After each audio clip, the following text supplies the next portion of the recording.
손배꼽 인사. 안녕하세요. 안녕하세요. 위클립의 문희정입니다. 이학범입니다. 저희가 반려인들의 해묵은 불만사항, 네. 동물 진료비 관련해서 얘기 참 여러 번 했습니다. 네. 근데 여전히 불만이 많은 걸로 나타났죠? 네, 최근에도 또 관련 조사가 나왔어요. 올해 9월에 한국소비자연맹에서 설문조사를 했더니 보호자의 82.9%가 동물병원 진료비가 부담된다고 대답을 했습니다. 부담이 된다. 근데 단순히 비싸다고 해서 불만인 건지 아니면 조금 다른 형태의 불만사항인지가 궁금합니다. 네, 일단 뭐 비싸다는 불만은 당연히 있는데요. 네. 그것보다 더 큰 불만은 진료비를 사전에 알 수 없다는 불만이었어요. 진료비 사전 미고지. 그래서 그럼 동물병원에서 어떤 점을 바라냐, 뭐가 개선이 되어야 되냐라고 물어봤을 때도 1위가 진료비를 좀 의무적으로 게시해놨으면 좋겠다가 차지를 했습니다. 이거 우리 몇 년 전에도 위클립에서 얘기를 했던 부분인 것 같은데 네. 근데 이와 관련해가지고 수의사법 개정안도 많이 발의가 됐잖아요. 맞습니다. 21대 국회 들어서 수의사법 개정안이 총 17개가 발의가 됐는데요. 현재까지 그중에 13개가 진료비와 관련된 법안입니다. 뭐 네. 진료비 사전고지제,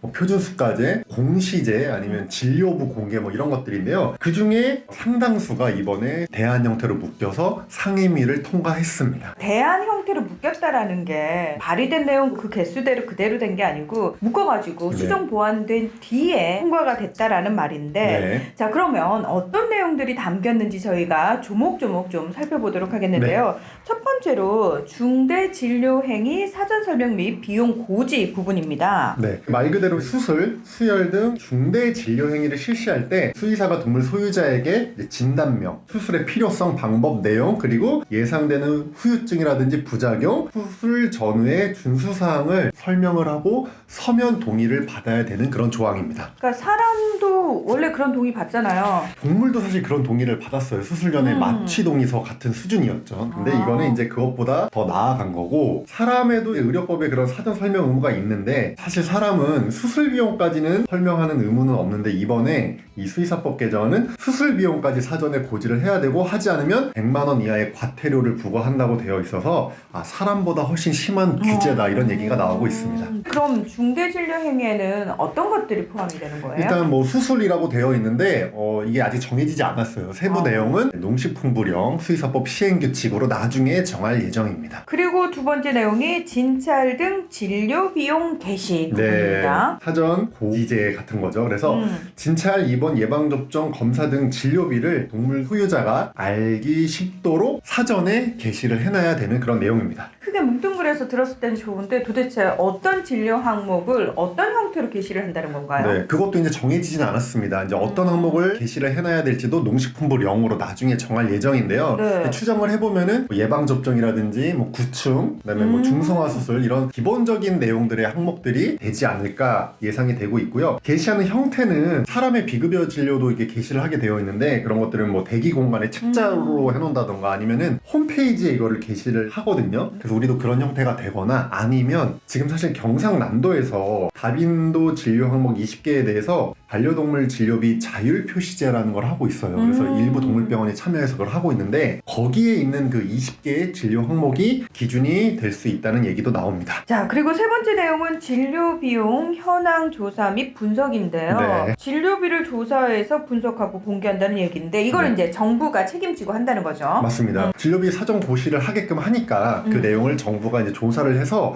공개할 수 있도록 하는 건데 사람도 이런 걸 하고 있습니다. 사람도 보험이 적용되는 급여는 이제 수가가 정해져 있는 거고 네. 비급여가 있잖아요. 뭐 네. 성형수술, 치과 진료 이런 것들도 지금 정부에서 심평원에서 조사를 해서 공개를 하고 있거든요. 네, 심평원 홈페이지 들어가시면 다 볼 수 있습니다. 그리고 이 조사 진료 항목, 대상 항목도 점점 늘어나고 있고 대상도 늘어나고 있어요. 그러니까 예전에는 큰 병원들만 하다가 지금 의원급까지 하고 있거든요. 네. 그래서 2021년 기준으로는 의원급까지 포함해서 615개 항목을 조사하고 있는데 동물 쪽도 이걸 하겠다는 거죠. 비슷하게. 네, 근데 이제 이렇게 되면은 진료비 비교 사이트 같은 것도 등장할 수 있고 일부 수의사분들이 걱정하는 거는 그렇게 되면 가격이 동물병원 진료 선택의 기준이 되기 때문에 의료의 질이 떨어질 수 있다 이런 우려를 하고 있습니다. 자, 마지막으로 동물진료 분류체계 표준화인데요. 네. 이게 말이 조금 어렵긴 한데 네.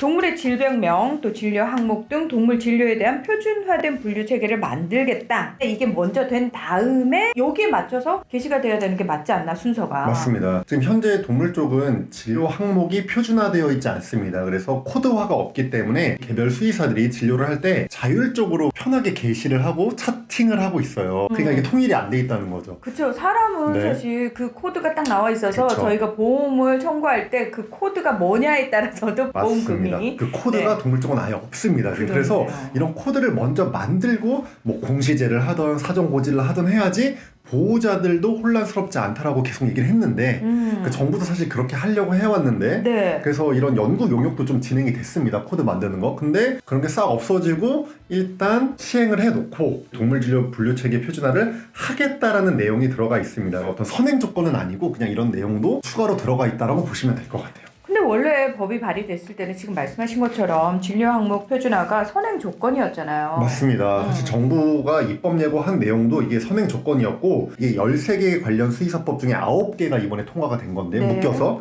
그중에 허은하, 강민국, 박덕흠, 서일준 의원님이 발의한 법안도 선 표준화 후 게시 구조를 채택하고 있었어요. 근데 뒤바뀐 거고 정부가 올해 2월에 입법 예고했을 때도 표준 진료 항목과 농식품부령으로 정하는 진료에 대해 고지하도록 했었는데 이게 5월 11일 날 청와대 국무회의를 한 다음에 내용이 완전히 바뀌었습니다. 문재인 대통령이 직접 주재한 회의였는데 입법 예고안에는 표준 진료 항목이라는 단어가 들어가 있었는데 그게 이제 딱 빠지고 진찰, 입원, 예방접종, 검사 등 농식품부령으로 정하는 진료 항목이라고 이제 수정이 됐습니다. 결국에 선표준화를 그냥 없애버리고 진료비 게시를 할 수 있도록 법을 바꾼 거죠. 너무 소통이 없이 일방적으로 폭력적으로 이게 수정이 되지